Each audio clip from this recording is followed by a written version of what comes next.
Hi guys, welcome to mister इंट्रोडन YouTube channel. और आज हम लोग निकोलो मैकियावेली का पार्ट 2 करेंगे, जिसमें हम लोग इनके forms of government, advice to the prince और ह्यूमन नेचर पे इन्होंने क्या बोला है उसको जानेंगे। तो आइए स्टार्ट करते हैं। तो निकोलो मैकियावेली जो है, इन्होंने फॉर्म्स ऑफ गवर्नमेंट जो है ये 3 टाइप की इन्होंने गवर्नमेंट्स की बात करी है।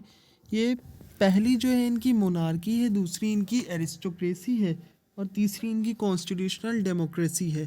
अच्छा, ये इनका जो फॉर्म्स ऑफ गवर्नमेंट है ये काफ़ी ज़्यादा सिमिलर है, जो कि एरिस्टोटलियन क्लासिफिकेशन ऑफ गवर्नमेंट है। एरिस्टोटल ने जो क्लासिफिकेशन ऑफ गवर्नमेंट दिया था, मोनार्की, एरिस्टोक्रेसी और डेमोक्रेसी, ये काफ़ी ज़्यादा उससे काफ़ी हद तक सिमिलर है। अच्छा, इन्होंने इसके करस्पॉन्डिंग करप्शंस भी दिए हुए हैं, जो कि मोनार्की जब करप्ट हो जाती है ये तो वो टिरेनी बन जाती है। ये अच्छा, देखिए मोनार्की क्या होता है, जब सिंगल एक कोई राजा होता है, उसका रूल होता है। अब ये जब करप्ट हो जाएगा वो राजा, तो टिरेनी का मतलब होता है कि बहुत ही ज़्यादा लोगों को प्रताड़ित करना या बहुत ही ज़्यादा बर्बरता करना लोगों के साथ, तो वो टिरेनी होती है जब एक ही राजा कर रहा हो। एरिस्टोक्रेसी क्या होती है, एरिस्टोक्रेसी में कुछ जो वाइस मैन है या जो नोबल मैन है स्टेट के, वो लोग जब रूल करते हैं तो वो एरिस्टोक्रेसी होती है। और यही जब करप्शन हो जाता है इसमें, तो ये ओलिगार्की बन जाती है। ओलिगार्की मतलब अल्पतंत्र। अल्पतंत्र यानी अब ये जो कुछ लोग हैं यही सारे डिसीजंस ले रहे हैं, अब चाहे वो गलत हो चाहे वो सही हो, वो कुछ लोगों के हाथ में ही पूरी पावर आ जा रही है, तो वो अल्पतंत्र हो गया। अब कॉन्स्टिट्यूशनल डेमोक्रेसी जो है, डेमोक्रेसी यानी जब लोगों के हाथ में पावर आ जा रहा है, तो ये जब करप्ट होती है तब क्या होता है, ये डेमोक्रेसी बन जाती है, जो कि एक तरीके का रूल ऑफ क्राउड हो जाता है। यानी जहाँ पर ज़्यादा भीड़ है, जहाँ पर और अगर गलत चीज़ भी है लेकिन वो अगर ज़्यादा बहुत ज़्यादा लोग उसे सपोर्ट कर रहे हैं गलत चीज़ को भी, तो वो क्या हो जाता है कि वो चीज़ होने लगती है सोसाइटी में जो कि गलत है। तो इसको भी एक करप्टेड फॉर्म माना है। इन्होंने भी क्या मिक्स फॉर्म ऑफ गवर्नमेंट को बेस्ट माना है, जैसा कि सिसरो ने सिसरो ने माना था। अच्छा, अब इनकी जो राइटिंग्स है इसके हिसाब से हम लोग जो इनकी है इनका मेन क्लासिफिकेशन या फॉर्म्स ऑफ गवर्नमेंट दे सकते हैं। तो अगर इनका मेन फॉर्म ऑफ गवर्नमेंट आपसे पूछा जाएगा तो वो मोनार्की और रिपब्लिक होगी, जिसमें से इन्होंने सपोर्ट ज़्यादा किसको किया है, मोनार्की को। लेकिन इन्होंने ये भी माना है कि रिपब्लिक जो है वो आइडियल फॉर्म है, लेकिन जो प्रैक्टिकल फॉर्म है या जैसा होना चाहिए या जैसा उनके टाइम पर उन्हें प्रैक्टिकली पॉसिबल लगा, वो था मोनार्की। मोनार्की के बारे में इन्होंने द प्रिंस में लिखा है। द प्रिंस में इन्होंने ये भी चीज़ें लिखी हुई है आगे जो हम लोग पढ़ेंगे कि प्रिंस को कैसा होना चाहिए, किस तरीके का उसका बिहेवियर होना चाहिए। और रिपब्लिक फॉर्म ऑफ गवर्नमेंट जो है ये इन्होंने द डिस्कोर्सेस में लिखी है। As between monarchy and republic, Machiavelli is very far from being the thorough going advocate of despotism. ये जो डेस्पोटिज्म है ये इन्होंने इतना थोड़ा बहुत डेस्पोटिज्म को भी इन्होंने ये क्या करा है कि उसको सपोर्ट किया है। आगे जब हम लोग प्रिंस को एडवाइस देते हुए जब मैकियावेली को पढ़ेंगे, तो उसमें उन्होंने भी बोला है कि प्रिंस जो है उसे फेवर करना चाहिए डिस्पोटिक रूल को। ठीक। Machiavelli never erected his belief in the omnipotent law given into general theory of absolutism. Machiavelli favored a gentle rule wherever possible and the use of severity only in moderation. Machiavelli जो थे ये चाहते थे कि सब कुछ peaceful तरीके से ही हो, लेकिन अगर कुछ भी ऐसी प्रॉब्लम आ रही है जो कि जो उनके स्टेट के जो सिटीजन्स है उसके ऊपर अगर कोई प्रॉब्लम आ रही है या स्टेट को अगर कोई नुकसान हो रहा है, तो वहाँ पर थोड़ी बहुत मॉडरेशन में सेविरिटी या कह सकते हैं स्ट्रिक्टनेस रखना चाहिए। He in his discourses express that people must be independent and strong. Basic इनका आइडिया क्या था कि जो लोग हैं वो खुद ही से स्ट्रॉन्ग होने चाहिए और इंडिपेंडेंट होने चाहिए। द प्रिंस, अब देख लेते हैं ये जो है ये बहुत ही ज़्यादा फेमस बुक है मैकियावेली की, ये जिसको रियल सेंस में पॉलिटिक माना गया है। और इनका ये जो एकेडमिक ट्रीटीज़ है या वैल्यू ओरिएंटेड पॉलिटिकल फिलोसफी है, ये बहुत ही ज़्यादा फेमस है। Machiavelli almost identifies state with the ruler. इन्होंने क्या कर दिया है कि जो स्टेट है उसको रूलर ही मान लिया, यानी जो रूलर है उसी को स्टेट मान लिया है कि यार ये जो कर रहा है वही क्या है, वही पूरा स्टेट चाहता है। ये जो चाहता है प्रिंस जो चाह रहा है या सोच रहा है वही पूरा स्टेट चाह या सोच रहा है।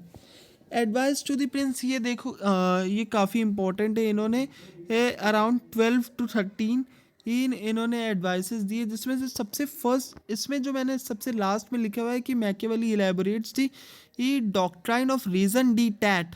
ये जो है इसको आप लोग अगर अपना फर्स्ट पॉइंट बनाएंगे तो वो बहुत ही अच्छा, काफ़ी इम्प्रेसिव होगा। अगर आप लोग बीए ऑनर्स में या किसी भी कॉम्पिटिटिव एग्ज़ाम में जहाँ पर थ्योरेटिकल पार्ट है, अगर आप लोग उसमें लिखते हैं तो काफ़ी अच्छा ये पॉइंट होगा। अच्छा, सबसे फर्स्ट इनकी एडवाइस क्या है प्रिंस को कि एंड जस्टिफाइज द मीन्स। इन्होंने क्या बोला कि ये तरीका चाहे कोई भी हो, लेकिन अगर उससे कोई फ्रूटफुल रिजल्ट मिल रहा है तो वो तरीका सही ही माना जाएगा मैकियावेली के accordingly. State is sovereign autonomous and non religious, ये मैकियावेली ने कहा है। A prince must combine the qualities of a lion and fox. Prince को दोनों यानी लायन और फॉक्स यानी चतुर भी होने को कहा है और ब्रीव होने को भी इन्होंने कहा है। Use a double standard of morality, इसको हम लोग पार्ट थर्ड में कवर करेंगे जिसमें हम लोग religion, double standard of morality और इनके जो फेमस लिटरेरी वर्क्स है उसके बारे में जानेंगे। इन्होंने बोला है कि किस तरीके से ये जो राजा है या जो भी प्रिंस है उसको एक अपने प्राइवेट डीलिंग्स में कैसी मोरालिटी ही मोरल वैल्यूज़ को उसे फॉलो करना चाहिए, लेकिन पब्लिक डीलिंग्स में मोरालिटी आड़े नहीं आनी चाहिए। ठीक, यहाँ पर देखिए फिफ्थ पॉइंट जो है इसमें क्या है, इन्होंने डिस्पोटिक रूल को सपोर्ट किया है। मेंटेन स्ट्रॉन्ग आर्मी, यानी जो प्रिंस है उसे काफ़ी एक अच्छी आर्मी को भी मेंटेन करना चाहिए। इन्होंने ह्यूमन नेचर को जो है ये लो बोला है और अनग्रेटफुल बोला है। तो इन्होंने ये भी कहा है कि प्रिंस को हमेशा ये चीज़ कंसीडर करनी चाहिए कि जो ह्यूमन नेचर है वो काफ़ी लो और अनग्रेटफुल है। He should win the popularity of people and must not touch the property of people. ठीक, इन्होंने बोला है कि ज़्यादा से ज़्यादा ये लोगों का प्राइवेट प्रॉपर्टी या फिर जो भी ही लोगों की प्रॉपर्टीज़ है उस पर ज़्यादा ध्यान नहीं होना चाहिए, यानी पैसा पर ध्यान नहीं होना चाहिए। प्रिंस का क्या होना चाहिए कि ज़्यादा से ज़्यादा जो जनता है वो उसे चाहे या फिर उसके साथ रहे। A prince must have a council of wise man and not of flatterers. ये बहुत ही इंपॉर्टेंट पॉइंट है क्योंकि मैकियावेली ने अपनी कई सारी जो भी उनकी बुक्स हैं या लिटरेरी वर्क्स है उसमें फ्लैटरर्स को काफ़ी ज़्यादा इन्होंने क्रिटिसाइज़ किया है। सेपरेट पॉलिटिक्स फ्रॉम रिलीजन, इन्होंने रिलीजन और पॉलिटिक्स दोनों को वो सेपरेट करने की बात की है। हालांकि जब हम लोग आगे इसी टॉपिक को पढ़ेंगे पार्ट 3 की वीडियो में तो उसमें हम लोग ये भी पढ़ेंगे कि इन्होंने रिलीजन को एक इंस्ट्रूमेंट की तरह यूज़ करने को भी बोला है। किस लिए? पॉलिटिकल मैटर्स को डील करने के लिए। इन्होंने ये भी कहा है कि जहाँ पर रिलीजन नहीं फॉलो होगा या जहाँ पर रिलीजन नहीं होता है वहाँ के लोग वो मतलब बिना रिलीजन के स्टेट सर्वाइव ही नहीं कर सकता और स्टेट डिक्लाइन कर जाएगा। रिमेन फ्री फ्रॉम इमोशंस, इन्होंने ये इमोशन लेस होने को भी कहा है, यानी बेसिकली इन्होंने क्रूअल होने को बोला है प्रिंस को। अच्छा, ह्यूमन नेचर के बारे में मैकियावेली क्या कहते हैं कि the individual according to Machiavelli was weak, selfish and egoistic. इन्होंने ये कुछ क्वालिटीज़ दी है। अच्छा, जब हम लोग थॉमस हॉब्स की भी थ्योरी पढ़ते हैं तो उसमें भी जो हॉब्स है उन्होंने भी ये ह्यूमन का नेचर काफ़ी ही वर्स बताया या काफ़ी पेसिमिस्टिक नेचर बताया है। विक्ड हो गया, सेल्फिश हो गया, इगोइस्टिक, वीक, अनग्रेटफुल। एग्जिबिशनिस्ट का मतलब होता है दिखावटी, आर्टिफिशियल। एंशियस यानी जो बहुत ही ज़्यादा चिंता कर रहा हो। ठीक, एंशियस जो avoid danger and excessively desirous of gain, यानी बहुत ही ज़्यादा लोभी होता है इंसान। किसके अकॉर्डिंग? मैकियावेली के अकॉर्डिंग। अच्छा, ये कुछ एडजेक्टिव्स लिखे हुए हैं यहाँ पर हिंदी मीनिंग के साथ मैंने लिखा हुआ है कि अनग्रेटफुल, फिकल मतलब जो फिकल माइंडेड होता है, चंचल होता है। डिसाइडफुल यानी धोखेबाज। कावर्डली होता है। अवेरिशियस यानी लालची। कैलकुलेटिव होता है काफ़ी ज़्यादा ह्यूमन जो है। और ईगोइस्टिक और एग्रेसिव होता है। ये सारी जो क्वालिटीज़ है ये इन्होंने कहाँ पर दी है? द प्रिंस में दी हुई है, जो कि 1513 में लिखी हुई थी। Again, to Machiavelli, men are prey to endless desires. One of these most important desires is the love for private property.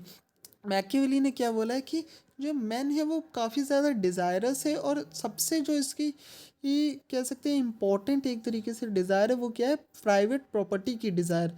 अब उन्होंने ये तक कह दिया कि man more readily forget the death of a father than the loss of patrimony. यानी कि Machiavelli के अकॉर्डिंगली कि जो एक इंसान है वो अपने फादर की डेथ तो भूल सकता है, मगर अगर उसके डेथ के बाद उसे ये प्रॉपर्टी नहीं मिलती है, प्राइवेट प्रॉपर्टी नहीं मिल रही है या पैट्रिमनी नहीं मिलती है तो वो उसे इतनी जल्दी नहीं भूल सकता है। या फिर अगर उसके फादर की डेथ हो जाती है तो उससे उससे उतना दुख नहीं होगा जितना उसे अपनी प्राइवेट प्रॉपर्टी खोने का दुख होगा। ठीक, ये मैकियावेली ने मैन के बारे में बोला है, ह्यूमन नेचर के बारे में। In the discourses Machiavelli asserts that all men are bad and ready to exhibit their wishes nature whenever they find occasion for it. ठीक, according to Machiavelli, the source of man's evil disposition lies in inveterate selfishness. Main इनका source जो है disposition, evil disposition जो human है, उसको क्या माना है इन्होंने? सेल्फिशनेस को माना है. The world is divided into those who dominate. अच्छा, ये बहुत ही इंपॉर्टेंट लाइन है जो मैकियावेली ने बोली है, दैट की ये इन्होंने द डिस्कोर्सेस में बोला है.